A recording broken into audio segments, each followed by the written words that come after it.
obviously I'm going for monkeyfish. Do I have a choice? No. I stole it. Okay. Oh, pendulous breast herself. I had to chase you through a cave. I know you do outside. And we're going to talk about how wrong you are after this.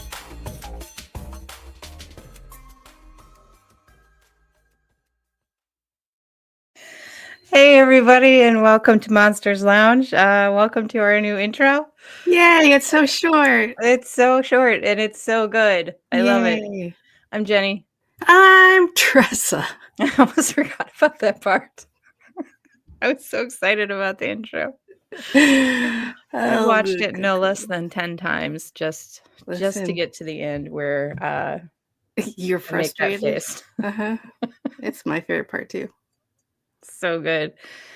Tressa, it's real cold outside and I'm not excited about it. Let me just start there with some nice gloom and doom. It's gross out. And it's getting grosser. Like it. And we got nothing really going on. Do we have any events? We got nothing going on. Hey, we got nothing going on in Chicagoland in a couple of weeks. Maybe we could have an adventure. We could have an adventure so long as it's inside. Not in the cold. Obviously. What am I, an idiot? I'm sorry. Have we not met? I don't go outside. You go outside. As so clearly stated in the new intro, I've seen you outside. Yeah, because I cut out the part where I said, that's inside. A cave is inside. You really should have left that in, though. I know. It would have been a lot more clear. So we have a very fun show. We are getting to talk to a lovely lady who we've talked to before a long time ago, though, like over a year, I think. Yeah. But she's fantastic. She's an author, and I'm very excited about it. We're going to hear all about some really cool and magical things because I feel like this time of year needs a little bit of magic, a little bit of, just a little bit of fun. Yeah. All right. So our guest tonight is Varla Ventura. And she is the author of Varla Ventura's Paranormal Parlor, Ghost, Seances, and Tales of True Hauntings, along with several other books, including Fairies, Pukas, and Changelings, A Complete Guide to the Wild and Wicked Enchanted Realm. Her forthcoming book, Enchanted Plants, A Botanical Treasury of Folklore and Magic, will be out in 2025, I believe in this spring. When not writing, she can often be found lurking about the deep, dark woods, strolling through cemeteries, and tending her poison garden. Oh. Please help me welcome Varla. Okay. Hi. Hello. Oh. I think you'd go outside if you had a poison garden. I think I would. I think I might do that a lot. That hits a lot of marks for me, you know? I'm also really bad at plants. I am really good at killing them unintentionally. I'm good at plants. I like plants. I've got a lot of them. Yeah. They're sort of all around my house. I think I should maybe delve into this poison garden. Just saying. Yeah, I think you're a natural. Yeah. Yeah, absolutely. Wandering around in my widow's robe and... I mean, everybody needs a Victorian conservatory. Yes. That's their house. Where do you have... Even if it's a mid-century split level, you still need a Victorian conservatory. Yes. Where do you have your morning coffee if not there? Seriously, where do you plot murder if not there? How do you make it through a long winter plotting murder and drinking coffee if not there? Thank you. This is the only thing that we need, really. I've read a couple of your books now, and I'm delighted by them because you give like a tiny explanation of what you're talking about, and then you recount a lot of stories and a lot of like just written accounts, obviously, which would be stories. I'm doing really well at the moment, you guys. I'm doing so good at this whole podcast thing. Anywho, they're very good, but so I kind of wanted to piece out like a couple of things from your books, and I think we should start with the puka because that just makes me very happy. Yeah, pukas make me very happy too. That's among one of my favorite creatures.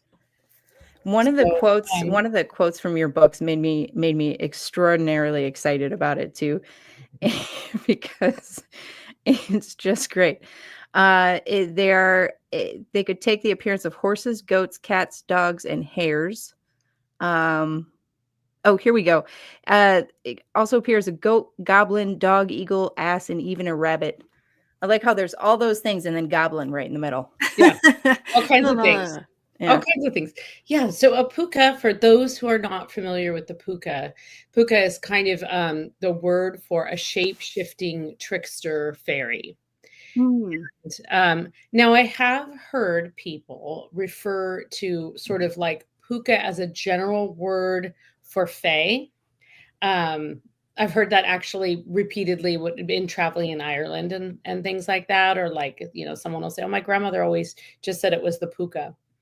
But when you get into kind of more the technical lexicon of the fairy, a puka is a shape-shifting creature. It frequently appears, most often, as a rabbit or a horse, but it also can appear in many other forms.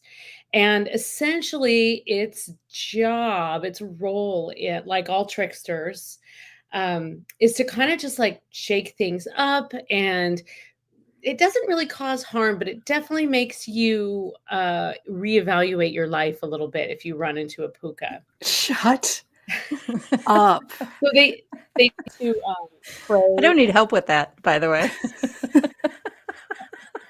No, I just had an experience recently. I'm like, I don't know if this is a good idea. And as I was walking there, I was like, there's a rabbit in front of me. And I was like, that's weird. You're just hanging out there. Like, what are you doing? And I was also like, I wonder if that means something, because you're just hanging out. I don't ever see rabbits here. I was like, okay, go ahead. Might have been waiting for you.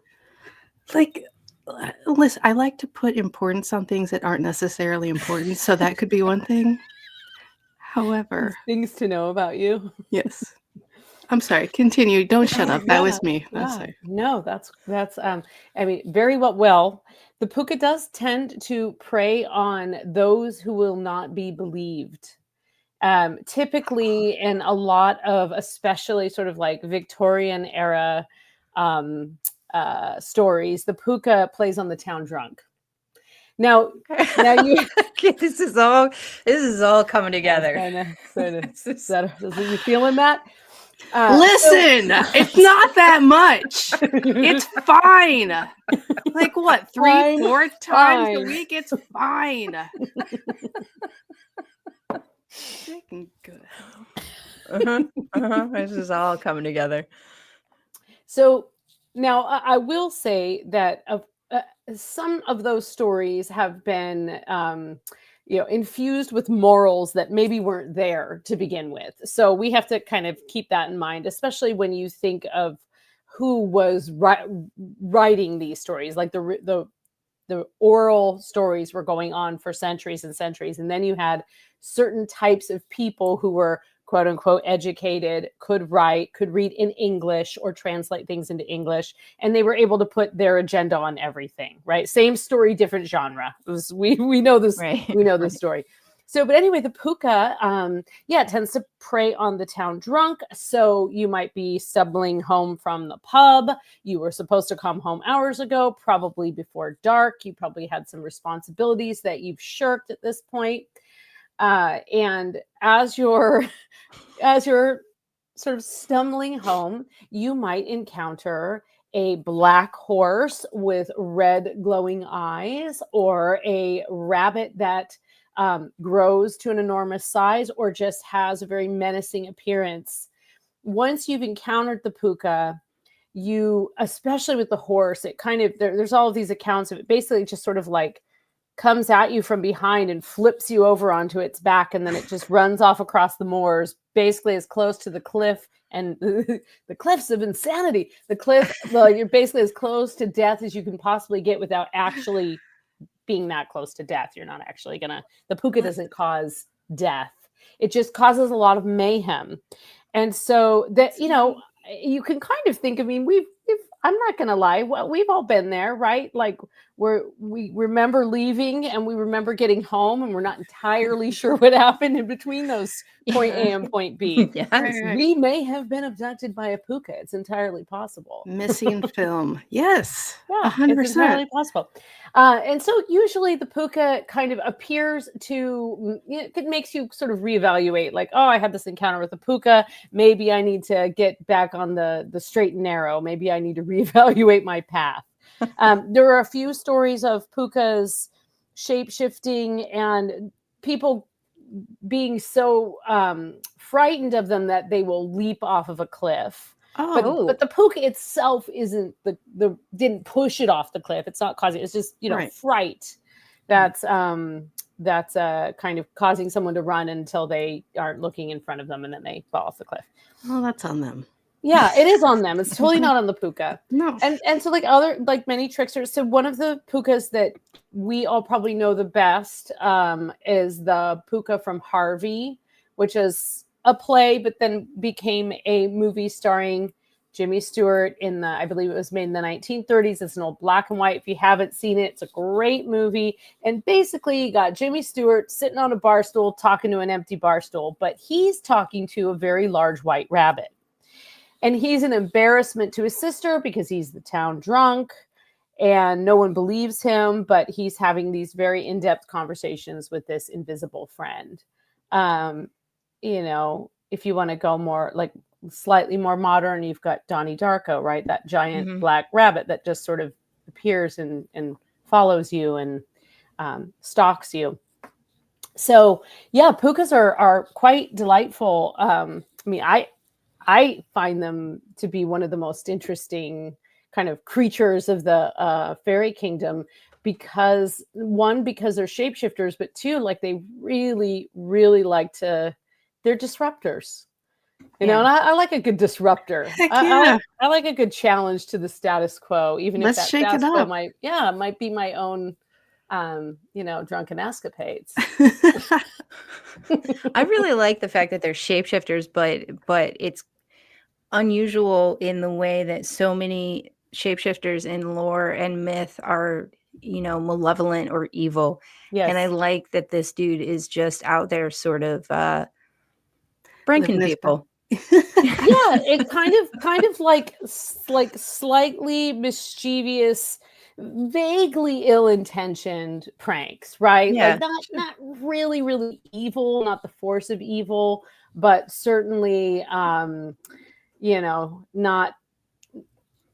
exactly friendly, right? Right. You don't want to. I mean, I kind of want to encounter a puka, but you generally don't want to encounter a puka. So, and then the other kind of interesting thing, it actually reminds me a lot of like the role that coyote plays, especially in indigenous Southwest stories. You have this sort of trickster. It doesn't really cause harm, but it can lead you to harm. It kind of challenges you to make the right decision in the moment. Right. And the puka certainly does that. And it also challenges you to make the right decision, the next day. Yeah. That's such a good comparison that I would have never thought of, but it's the same kind of vibe, right? Where it's not really mean, but it's not pranking for good. He's just having a good time. It's fine. And actually, I think there's a huge number of sort of, creatures in the fairy kingdom that fall into that category. They fall into, we humans, we like to put everything in the good versus evil. Yeah. Like that. We love that. We love the black versus white. We love the really like, if I do this, I'm a good person. If I do this, I'm a bad person. Even though almost none of us can actually live that way, nor do we live that way. No. So that the idea, but the fairy kingdom is really kind of like, it's not exactly good. It's not exactly bad. It sort of exists in its own plane, its own time. And, it's haunting. It can be terrifying. It's a place you don't really want to go, but it is a place you can go to if you're seeking help. So, it's kind of another one of those things we've tried to quantify over the years. Like, okay, is this another realm? Is this another dimension? And it's the kingdom of the Fae. You know when you encounter it. And if you've never encountered it, you probably count yourself, pretty fortunate if you haven't run into a puka at this point. I would imagine so. And jury's still out on Tressa's rabbit. Yeah. No, Yeah. it's We'll very find out. important. I'll go find it. I'm not going back there. I'm lying. Yeah. Well, you that's are. what you get for going outside. Thank you. That's what I've been saying. We don't need to encourage this sort of behavior. For winter, it's fine. But come springtime, I'm going to start making her go outside again. It's going to happen. We'll see. We got a whole summer of adventures ahead. Oh, lovely. Yeah. Lovely. Do Yeah. we? Yeah, we do. You can bring an umbrella. We'll pretend like it's inside. Just bring your own bubble. Uh-huh. That's not how umbrellas work. We'll pretend. Anyway, so another thing that's endlessly fascinating to me is the story of goblins, right? Like I loved goblins. I had a book when I was a kid, which the majority of my loves come from my childhood, but it was the Goblin King and the Princess, I think, and she is abducted into the goblin realm and she has to find her way out using a golden thread. Oh, yes. Yes. Yeah. I remember that fairy tale, actually. Yeah. Yeah. Well, it's interesting because I think that goblin can mean so many things to us when we hear it. For some of us, we hear goblin and we think this sort of like fairly unattractive, but also not necessarily evil, maybe slightly misunderstood creature. And I think Tolkien has helped us with a lot of our view of what those things might actually look like. But there's a sort of a whole realm of sort of like domestic fairies that cross over into the goblin world. So you have like hobgoblins and brownies and like house imps. And they tend to be pretty benevolent creatures. They like to protect the house. They like to keep it tidy. They don't ask a lot other than a few shiny things, and then you leave them an offering and you treat them with respect. And also you can't be slovenly and then just like you can't just like not do your dishes and be like, yeah, the hobgoblin will get it. Don't worry about it. You have to make a pretty solid effort to keep things clean. To be fair, I like that from my house guests as well. Something shiny, maybe a meal or two, and just clean up after yourself. Yeah, it's not Yeah. asking that much. It's not asking that much. Mm-mm. So that's like one sort of realm of the goblin. Another common thing is sort of like the goblin that you're talking about, Jeni, which is like the goblin that is definitely misunderstood in the mortal world, has a little bit more of a evil streak, but more in a like nobody understands me and I just want this thing and I'm gonna take it kind of way. More in a like animalistic way. And then you've got some really, really menacing goblins. So it sort of depends on where the stories are from, what time frame they're from, and what words people are using and how things are translated. For example, one of my favorite goblin stories is was translated by this really fascinating woman. She lived in Japan. She was like this Victorian woman that went and lived in Japan, and she spent all of this time sort of like the Grimm brothers did. They went around and they gathered all of these stories, and then they wrote them in German and they translated them. She sort of did that, but in Japan. And I am not entirely sure if she just inserted the word goblin or if that was the word that was given to her. But anyway, so the story is called The Goblin of, I think it's Adadachi. I have to look at the book. But it's set in the mountains, and it's this great, really gruesome story about this man who is walking along a road, and you've like all good stories, right? Suddenly it's darker than you think. It's taking you longer to get where you need to go. So now it's getting dark, and you need to seek shelter for the night. You can't be out on the road in the middle of the mountains, the forested mountains, without shelter. It's going to get cold. There's wild animals out there. So as it's darkening, he sees through the woods a light, and he follows this light and he sees that it's a little cabin, and he knocks on the door, and this little old lady answers, and she kind of just opens the door, just a little crack, and is like, what do you want? and he says, may I shelter with you for the night? It's getting dark, and I have quite a ways to go. And she's pretty hesitant. And then finally he asks her a few times because, men don't know what no means, apparently. Good thing that's going back through history. Like time immemorial. And so, and eventually he just keeps asking her. I think he asked like 3 times, right? The magical 3 times. So she lets him in. And he's very cold. And she says, all right, I'm going to go out and I'm going to get wood to build a fire. But whatever you do not open that door right there. See that door right there? I got to open that door. Do not go in there. You stay in this room only. So the guy's sitting there and he's like, oh, of course, thank you so much for taking me in. She gives him a little broth or whatever. And then she heads out to get more wood for the fire. So he's sitting there. He's waiting and waiting. And it's like hours have gone by. And he's thinking, like, what happened to her? Is she okay? And of course, the whole time, Pandora's box, it's eating at his curiosity. What is in this room that is like? So finally, he just can't take it anymore. She's not coming back. He just knows she just left him there. And he just opens the door and he sees it's full of human skeletons and human remains. And he manages to realize that he has encountered this famed goblin of the mountains just in the nick of time. And he runs out of the house and runs to the road and lives to tell the tale while the woman's, approaching the house with the wood that she has for him. So that's a fun goblin story where the goblin is really more of I guess you wouldn't be a cannibal because you'd have to eat goblins if you were a cannibal. Right. So you'd be But the dude is now because he ate the broth, right? Yeah, so he could. So that's another thing. You never take food or drink when you're. And always look in rooms that you are told to never look in. First, look first. Look absolutely first. Somebody says they don't want you to come in. That's good.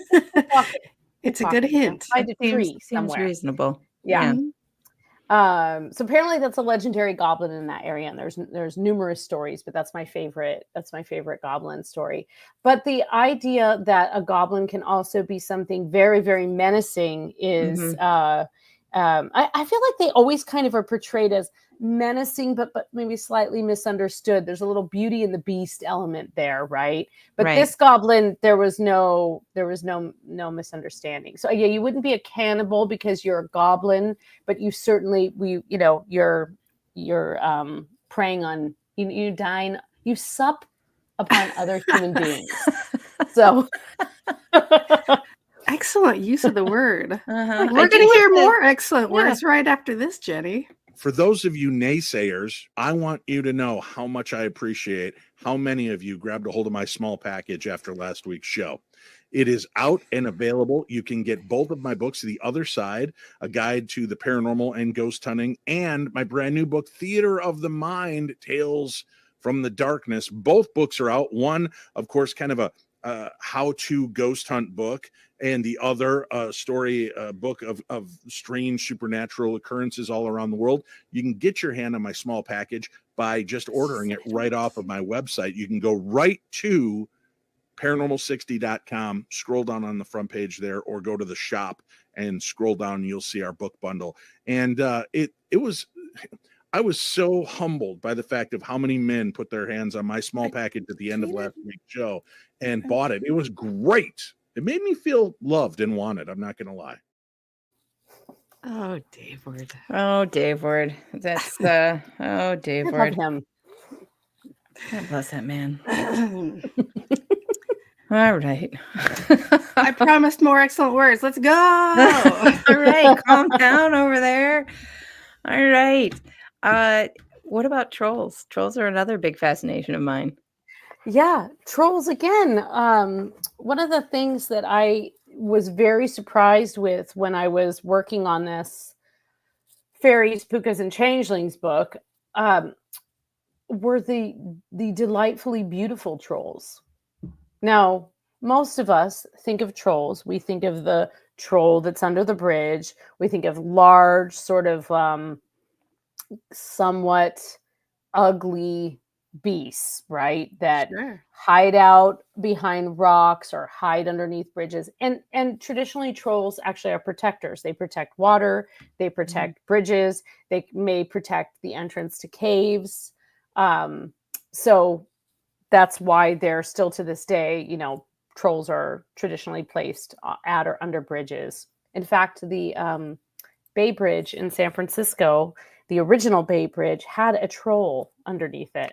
Did it They really? they actually put like a troll into the structure on the bottom part I to love protect that. it, which That's worked out amazing. okay until about 1989, and then Ooh. collapso.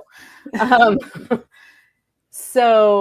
okay, so there are these Scandinavian trolls that and again, now I will say this could very well be a translation thing, like what you call a troll, I call a puka or whatever. So some of it can be that, but there are a number of beautiful stories about these trolls that live in the hillsides throughout Scandinavia, and they are very tall, very sort of wispy in appearance, and almost ephemeral. So there's a word for you, ephemeral. Yeah, it's Ephemeral gorgeous. trolls. That's a Excellent. tongue twister.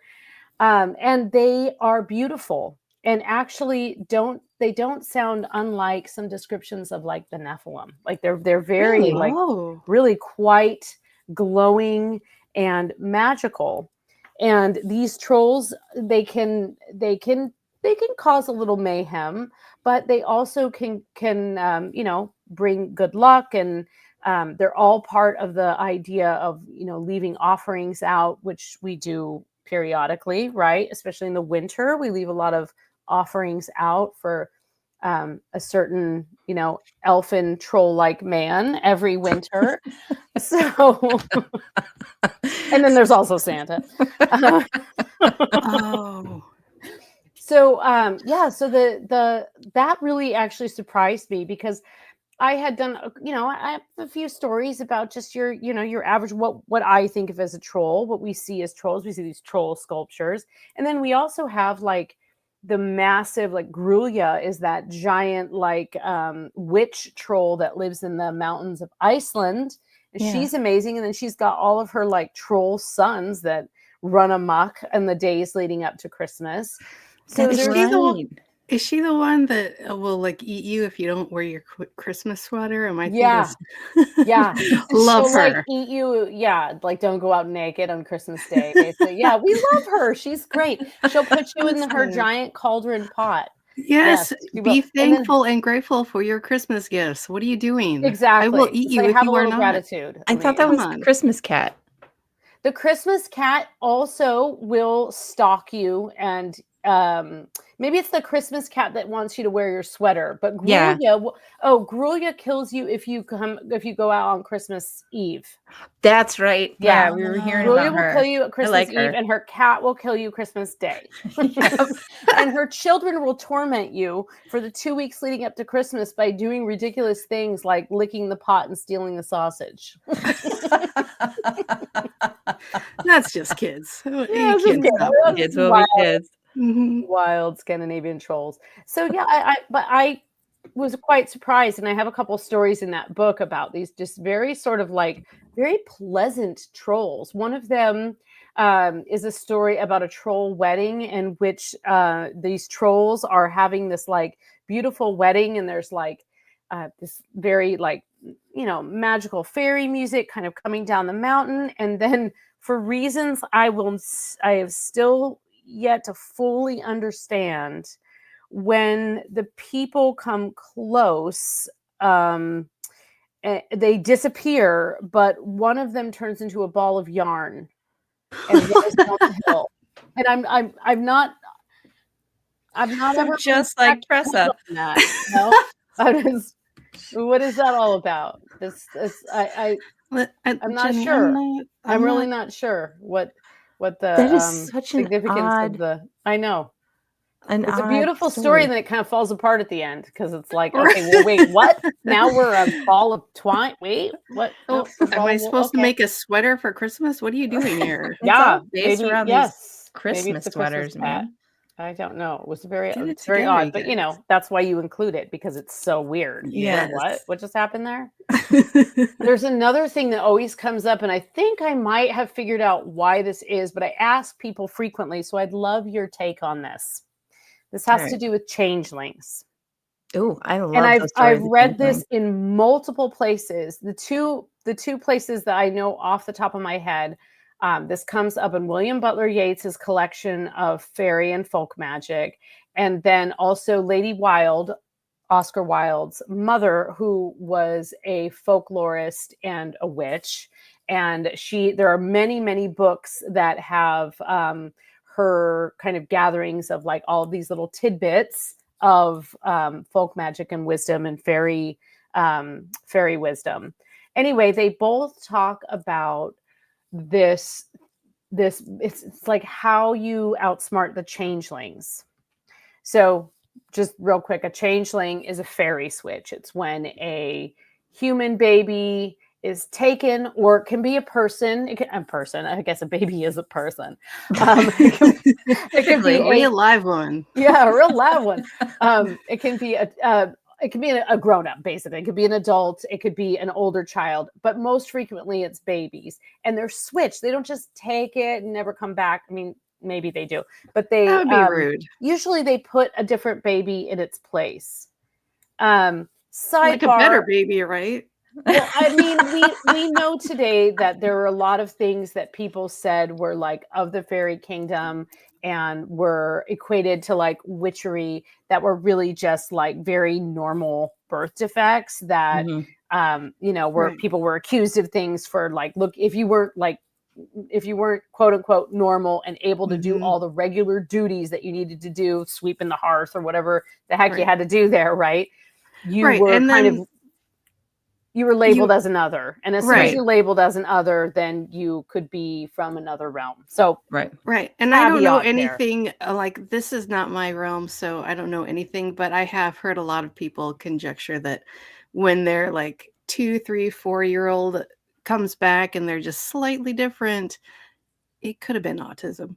Listen, nobody knew what autism was for a really long time. yeah. And they're Yeah, like, Nobody you're knew weird what, yeah, now. nobody knew what a lot of these things were. Yeah. Right, So exactly, I exactly. wouldn't And you even also had, I specify. mean, you didn't have your prenatal care was a midwife, and you had women that would have children over 20 year spans, Mhm. right? Yes. Easily. Many So of they're just them. having children after children, child after child.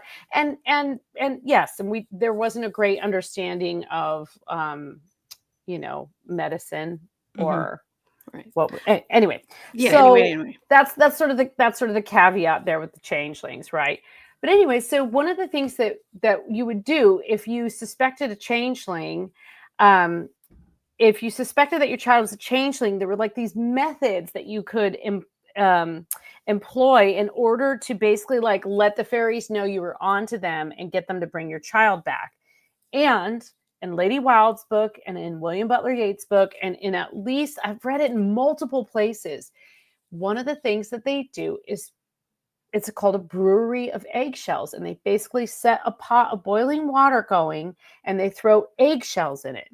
So I have a couple theories about why this might be, but I would welcome your thoughts on it.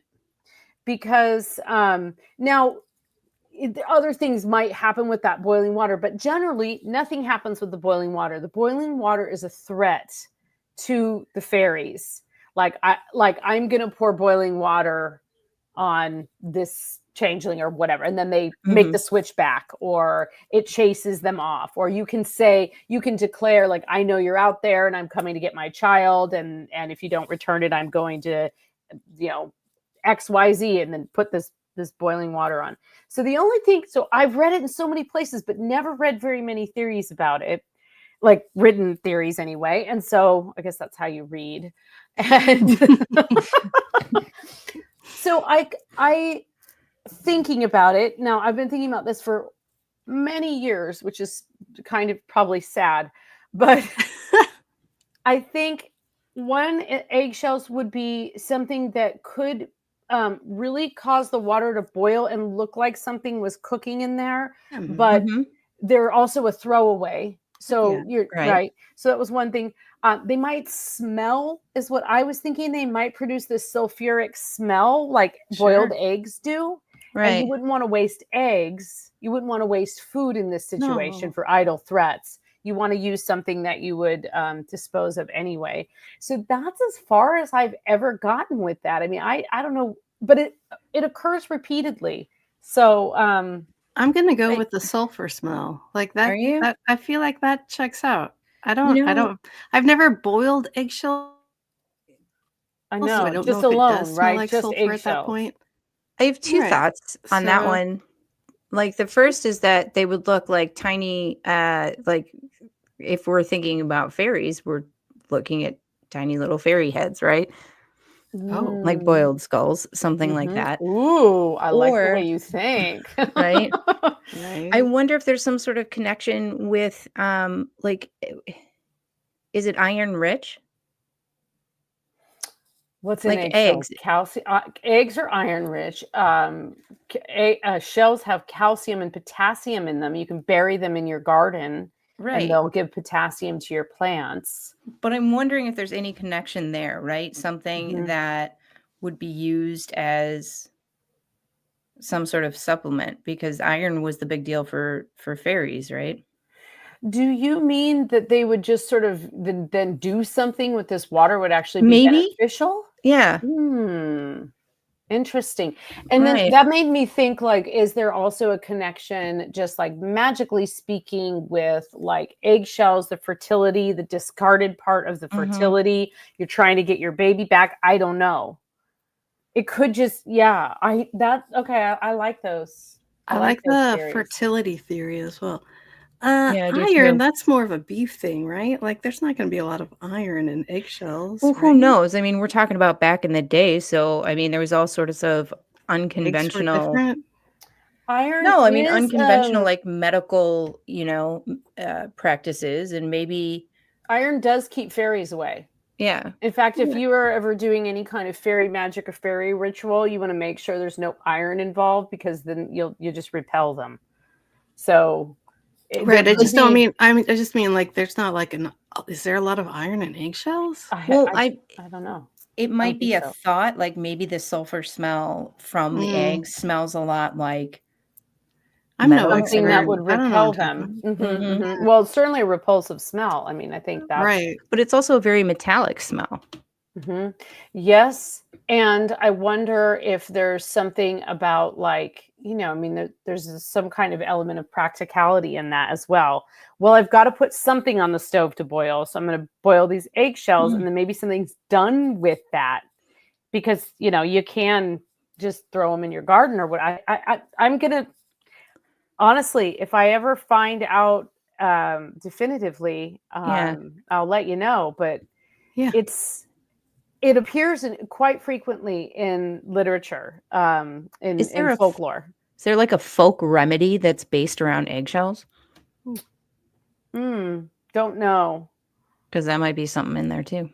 But there's certainly this practice of it like repelling. But what you were saying when you said the thing about iron, it could have something to do with like just a repelling. There's a repelling element Mhm. there. And I Yeah. always thought it was maybe kind of more like what you were saying about the tiny skulls, but like that there was water boiling. Like I am legitimately boiling this water and it's full of things, and I'm going to like pour this on you when you come outside my window or whatever. I Yeah. don't know.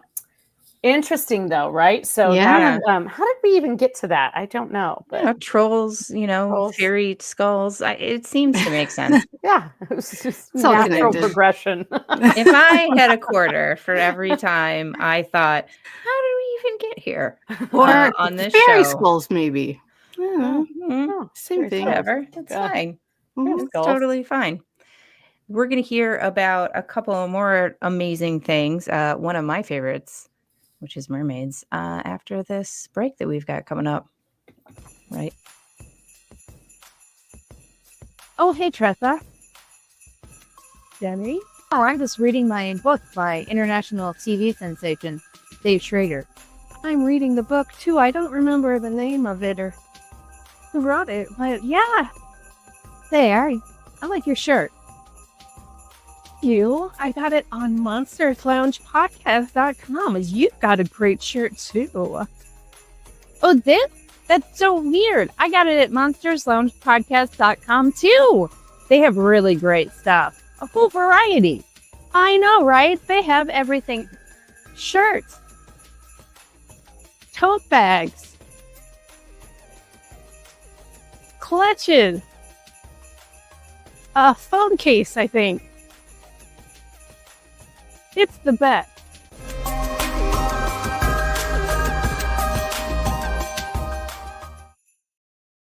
Still good. That was excellent. I really good. enjoyed that. I rarely enjoy commercials, but I really enjoyed that. Listen, it's a twist, it's Delightful. a turn, it's great. I need to go to monstersloungepodcast.com We right all now do. and get a shirt. Yeah. Next time I'm on, seriously. I'm going to be wearing a shirt. That's That's excellent. right. We're going to start designing eggshells and throwing those in there too.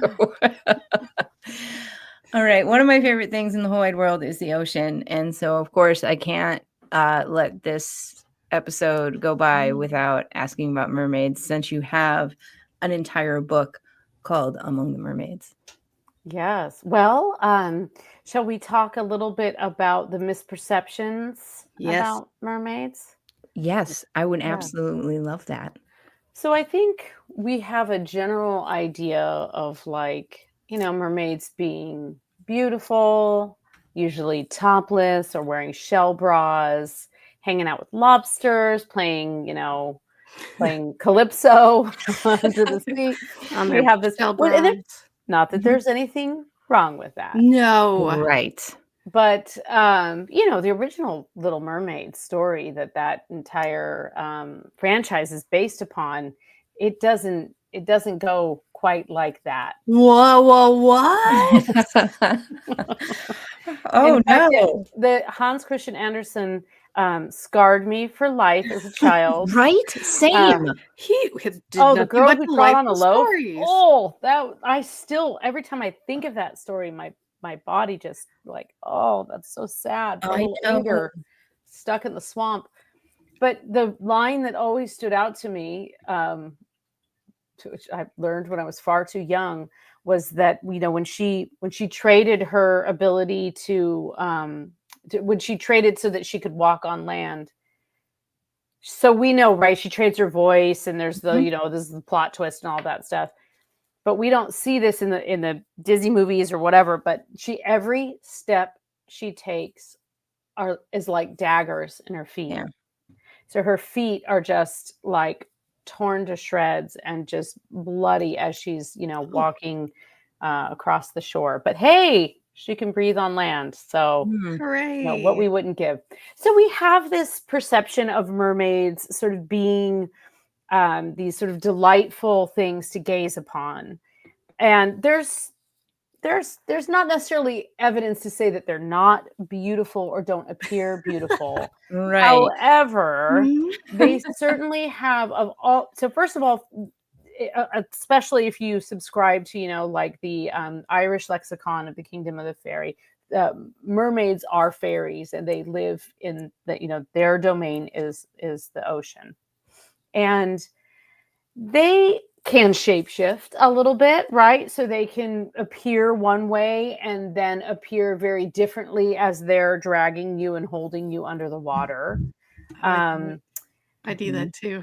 Now, Yeah, they're you not really do. all bad. They're not all bad. I mean, they do, if they like you, they'll guide you home. They'll guide you away from the rocks. They'll make sure that you actually get, a decent haul when you're out fishing. There's plenty of people who have very positive relationships with mermaids that usually involve some kind of offering and a lot of respect for the ocean.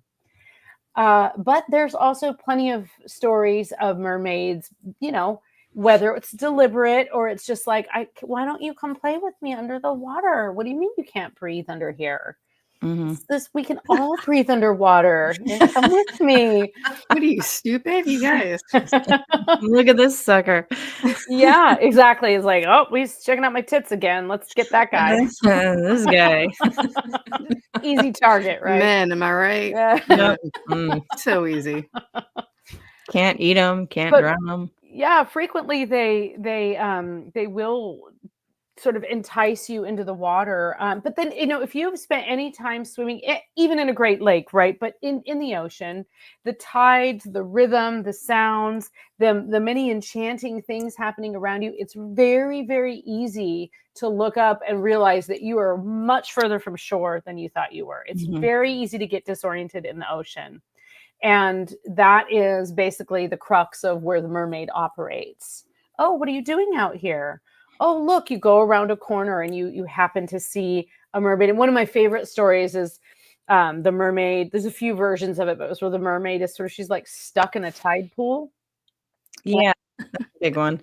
Yeah, it's classic, right? Classic mermaid stuck in a tide pool, and then a gentleman comes along. Obviously. On his way home, when he's supposed to probably be home again, he's got some Mhm. duties at home, he's shirking. Sure. And but here's this woman, and she's stuck, and so she basically like, hey, if I don't, this is where the good gruesome stuff comes in. If I don't get home, if I don't get out of this tide pool, and I don't get home, my husband will eat my babies. Yeah. Men, am I right? Mer King, yeah, man, am I right? the Mer King is not gentle. So she preys upon his good sensibilities, and he scoops her up, and he's just sort of, wow, I can't believe I've actually encountered a mermaid. I've heard there were mermaids along this shore for all of these years, and he's sort of carrying, it's just a little further out. I can't quite get in from here. It's a little shallow. Right. Keeps carrying her, just a little further. Oh, now the tide's starting to swirl in, and then suddenly her arms are locked around his neck, and suddenly she's not letting go. And she's pulling him in, and somehow at the last minute, of course, he escapes the narrow clutches, rushes back to shore, and promises that he'll never walk along that shore half drunk from the pub again. Right? That's Right. like, I think he's actually sitting there drinking whiskey or something.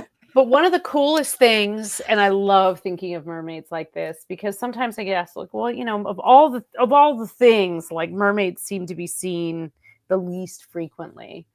And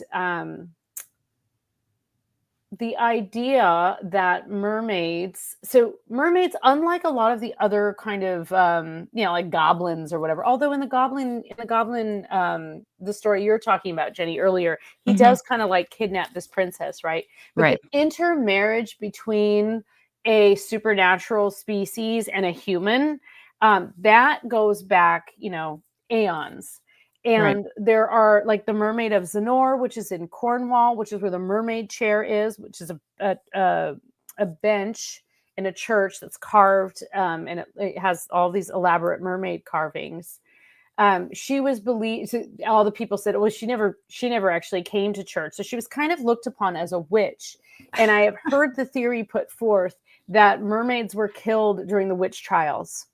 Because basically, if anyone thought you were either a witch, if you weren't a witch, you were a shapeshifter of some kind. So you were either a vamp. It was like, oh, you're not a witch. Okay, you're a vampire, a werewolf, or a Basically, if you had mermaid. a vagina, you were going to be killed. Or if you were queer in any way. Right. Right. Yeah. Right. Yeah. Yeah.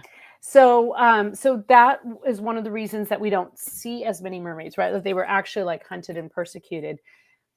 I also learned that there are mermaid depictions in churches. I think there's at least a dozen of them in Ireland. And at one point, mermaids were put into like slate epitaphs and into paintings in churches as a caution against vanity. Interesting. I believe that where the mermaids were placed and in those churches are communities, seafaring communities that had a symbiotic relationship and an understanding and respect for the ocean and the mermaids within. And one of the stories in my book actually came from a woman. She's Indigenous Australian, and she tells this whole story about her her people's relationship with mermaids, and that mermaids basically dreamed them into existence. And as a result, they have an abundant life as long as they leave regular offerings for the mermaids, which people do to this day. They leave beautiful, offerings of like, little altars and things on the side of as the tide's coming in for people so the mermaids can take their offerings. Beautiful biodegradable things, flowers and shells, and things like I that. love that. I love that so much. Yeah. And I actually had someone give me you know how you get like the firsthand accounts, right? Mm-hmm. So all my books, I love a good firsthand account. I love when people tell me their stories of, it's a ghost story, whatever their encounter is. Right. I got crickets with the mermaids. It was like, okay, no one's willing to admit that they've seen a mermaid. And a friend of mine said, man, when the witches and pagans are drawing a line in the sand, you must be like, I was like, yeah, I'm on the other side. I'm definitely on the other side. Yeah. But I did get a woman who wrote in the stories in the book, and she actually sent me a sketch, which isn't in the book, but it's, she had this encounter where she was, I feel like she was in the Bahamas. I can't remember exactly. It was. I remember that story. Yeah, it was the Bahamas, right? And so she was with her mom. They were on vacation, and she was staying in like one of those like little huts that's kind of out over the water. And she woke up in the night and saw this. I mean, this drawing she gave me. It looked sort of like alien / elf like. It was like kind of ElfQuest. It had an ElfQuest. If you remember ElfQuest, a little bit of ElfQuest vibe. But it had glowing red eyes. It was a male, and they woke up in the morning and there was a puddle of water there. And her mother had not seen it, but her mother had these really strange dreams in the night. Mom. And was sort of kept waking up, and like the next day at breakfast, they talked about it. But she basically saw this creature in her room. This glowing red-eyed mer creature in her room. It didn't do anything to her. It just kind of looked at her, and she looked at it. And then, classic look away for a second, and then it's gone. And that is probably, I've had numerous stories of, like hearing things, like hearing a sort of a siren song, people getting lost in a sudden, fog rolls in. And a voice sort of like leading them out of harm's way back to the harbor. But that's the only actual physical manifestation story that I have been personally told. I'm sure there's many more out there. But I was just I was in awe of it. I really wanted to put the sketch in the book, but it was, publisher was like, we've got an aesthetic where with come on. Art. Yeah. Yeah. Oh, that's fascinating. Yeah, I like that story a lot. I had no idea it would be so difficult. I don't know why. I mean, it's not like, I don't know why I found it so difficult to believe that you're not getting a lot of mermaid stories, but you hardly hear them, right? People will tell you all about Bigfoot, right? Yeah. Okay, like, giant like ape man running through the woods, but you won't believe in mermaids? Please. Come on. Get out of here. Like, I feel like even with fairies, like for a long time, it's like, fairies, get out of here. But now I'm like, well, the thing is that people have a misconception when they hear the word fairy, and rightly so, because again, we have the Disneyfication of folklore, right? So we think Tinkerbell. We think like these little, we think these cute little flower fairies. There's the like Alcott's, beautiful little flower fairies, that sort of Victorian era of like personifying plants with these like lovely little childlike creatures. Sure. Yeah. But really, when you think about fairies, think of them more like the plant kingdom, right? You got your palm trees, you got your tomatoes. There's just like all different kinds of plants in the plant kingdom, and there's your poison garden, kinds of fairies. You got your datura, foxglove, whatever you need.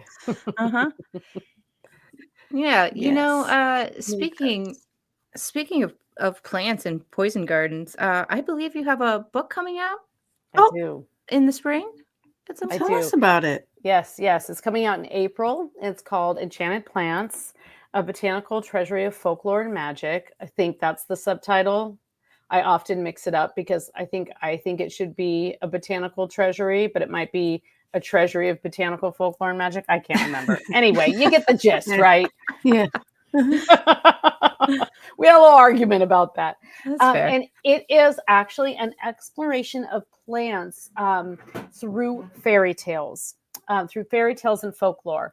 So essentially, the book is arranged in a way that you visit gardens that you might find in fairy tales. So you start out in the Queen's Garden, and then you move to the Cottage Garden, and then you end up in the Witch's Garden, aka the Poison Garden. Oh. You meander out to the meadow, you meander into the woods, and then eventually you meet the sea or the swamp.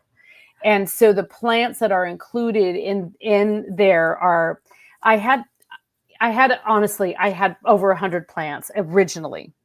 I would imagine, There's a third of them in the book because what I really wanted to do, because there are hundreds of books of plant lore, and I love them all. I love them all. I probably own most of them. I mean, I finally I used my, library I've been collecting since I was 10. I was like, yes, I finally get to use this book of nerdy plant lore that I've had for 30 years. Yes, you'll see the bibliography has some pretty old books in there. But I wanted to make sure that what I was doing was really exploring plants that play a very prominent role in a story. So in other words, the story couldn't really exist without this plant. This plant has a significant role in it. So like one of my favorites that I stumbled upon is actually Rapunzel. And now you'll remember this when I tell you this, but you may have forgotten it until that point.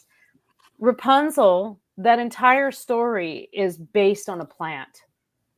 And if you recall, the way she gets locked, Rapunzel with her beautiful hair, you think of long, beautiful hair, right? Uh-huh. The way she gets locked into that tower is because she's promised to a witch when her mother is pregnant.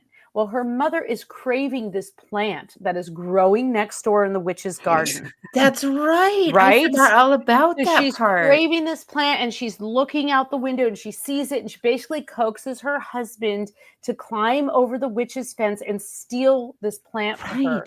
And she devours it, and it's so good. She makes herself a nice little salad, and she eats it right up, and then she wants more, and then she wants more. And so he goes over and he gets it again. Well, the third time he's over there, the witch catches him. And instead of turning him into a toad or whatever she might want to do, she says, no problem. Just, and he blames his wife immediately. My wife, she's pregnant. Of course. And get out of says, here. oh, well, I'll tell you what, I'll let you go and you can have your life and I won't curse you, but you have to give me your firstborn child. Yeah. They were like, done. So that's Yeah, how they were Say giving less. away those kids. So it's left and based on right. a plant. Well, if you want to trip out a little bit more, that plant is called rampion. And it is a sort of a leafy green. It gets beautiful little flowers. The German word for that plant is Rapunzel. Oh. Boom. Yeah, I know. I'm so excited about that. I completely very forgot about that exciting. part of the story. Yes. Well, so what happened for me is I remembered that the story was plant-based, but I had actually, I had it as rampion, and I was reading a version of the Grimm's story of Rapunzel, and in it they had written an introduction, and they called the plant, they called this plant known as rampion, also called Rapunzel, and it caused in the editing process, I was like, no, I don't mean Rapunzel the character here. I mean Rapunzel the plant. We're keeping that lowercase. We're going to uppercase here when we're talking about the character later. It's all centered around or triggered by this plant. So those are the kind of stories I was like really looking for, where a plant kind of either started the whole thing or was at the center of it. And like apple is a really common one, right? There's always the golden apples on the tree, the apples that are being coveted. There's numerous tales of the apple. So like apple, I knew right away apple was going to be in there. What about roses? Yeah, roses are in there. Roses are very much in there. And actually, in another wait, what? How much time do we have? We don't, but You're- keep going. take your time. Okay. Okay. So I had another like epiphany trip out moment. I was at Culloden Battlefield in Scotland last year, and I was working on the book at that point. And the woman who was kind of had like walked us around this part of the battlefield, she was talking about this like crofter's cottage, and she started talking about so I knew that the symbol of a Jacobite, there's the Jacobite uprising, that's like Bonnie Prince Charlie and all that story. A lot of us know that story from Outlander and other other such films in history. So anyway, I knew that the Jacobite symbol was the white rose. And so I was standing there and I was thinking about, like, she was talking about that after Culloden, when the Jacobites were killed, there was sort of a mass purge throughout the Highlands. It was absolutely tragic, where basically the British soldiers would go through and they would say, they would ask a mundane question. So the question that she put forth, she said, they would say, "Are you a gardener?" And then if you answered yes, they would kill you, right? But really it was a trick question. So, but she said that and I was like, wait a minute. Why did you say gardener specifically? And she was kind of trying to explain, oh, well, it's a little bit of a trick question.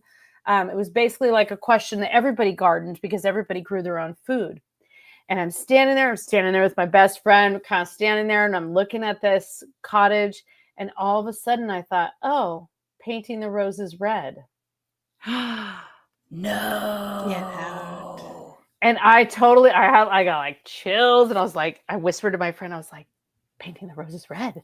This is crazy. Now, Dodson, Charles Dodson, aka Lewis Carroll, he was English, and he wrote that story in the 1800s. Culloden happened 150 years before that. However, at the battlefield around that time, that battlefield was purchased by a man who wanted to preserve it as the battlefield that it was. And all of those headstones that are there, including this large cairn that's built, those were all added during the Victorian era. So this was a very common story that was going around. So there's Alice in Wonderland is one of those stories that, there are so many theories about all of the hidden themes in there. But the painting the roses red, which in that story is to appease the queen, right? It's to keep the queen from flipping out. Yeah. They know they have to paint them. But it's also a white rose. So you would have a white rose growing over your garden gate to say Jacobites are welcome here, because it was a secret underground message. Right. It was like a way to say, you can come here for the night. We'll protect you. We won't turn you in.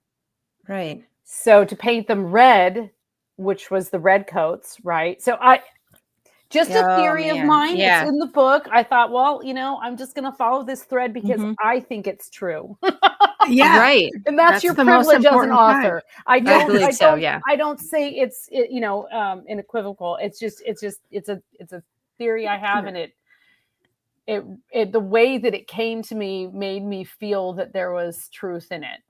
Yeah. So, yeah. No, absolutely. That's so good. I'm so excited for this book. I really, really am. Yeah. So it's coming out April second week of April or something, 2025. And something, if you're interested at all in plants, I'm appearing at the Botanica Obscura conference, which is a virtual conference, and it's all full of like amazing plant people who do presentations about, it's put on by Kobe Michael, who is like the Poison Path grimoire and the Poison Path. He's like the Poison Path. He's the Poison Garden man. He's amazing. And it's put on by him and a few other people. And there's all kinds of incredible talks. And that's in March, the first weekend in March, I believe. So that's a cool conference that's coming up. And Awesome. I'm trying to get some, botanical garden gigs. But that would be fun. Seriously, though. Breaking out of the occult bookstore but just a little bit. And Just just a little bit. It's more of a crack. Oh, the botanical thing is awesome. Yeah. Yeah. Amazing. I'll put as many links in the show notes as possible. So find those there if you guys are interested, please. Yeah, and And please it's do. available Yeah, for pre-order now, so you know. Yeah. There. The Oh, pre-order. and one other thing I'll tell you about it. Please. It's still being produced right now. It will have gilded edges. Oh, It's hardcover. It's got a ribbon. I know. I'm never gonna write another thing, right? It's like, forget it. I got a book with gilded edges. you don't understand. You don't Jenny's gonna understand. melt No, I right do. now. I fight so hard on this show with Tressa because I love books. She loves and a to quality book. find a quality book with binding and a bookmark. And now you're saying gilded edges? Yeah, and foil stamping too. Oh God. I know. I feel I'm the gonna cry same a little way. bit. I feel the same way, and I feel that I almost kind of feel like I got away with something. I'm so Smile. excited about this. Yeah, I I'm feel so like I got excited. away with something, and I'm just very happy about it. Oh, good Lord. You know that I'm going to get this book, and then I'm going to talk about it incessantly Great. on the show. Please do. Yeah. You'll have to come back when it gets released so we can Mhm. read from it and drink hot chocolate and Yeah. tea. I No, don't know. we'll drink exactly. alcohol. Yes, thank you. I'll have the hot chocolate. Like but you a guys drink gin or alcohol. something that has a lot of botanical qualities to it. There you Hendrix. go. Yeah. Yeah. Okay. Varla, thank you, and we will Thank see you you soon so because much. this Yes. is delightful. Thank you so Thank much. you Everybody both. else! Don't forget to find us on Facebook, Instagram, YouTube, and the Paranormal 60 Network. Like, comment, subscribe, and check out our merch on our website, monstersloungepodcast.com. Send us an email or a comment. We love hearing from people. Sorry, Ryan, Misha. I'm sorry. We're really bad about the chat. Sorry, We're dude. so bad. We love reading it, but it's so I never We know when to do. interject. But thanks Yeah, for it's being bad. in there, and thanks for chatting with us Yeah. and Mhm. everybody else.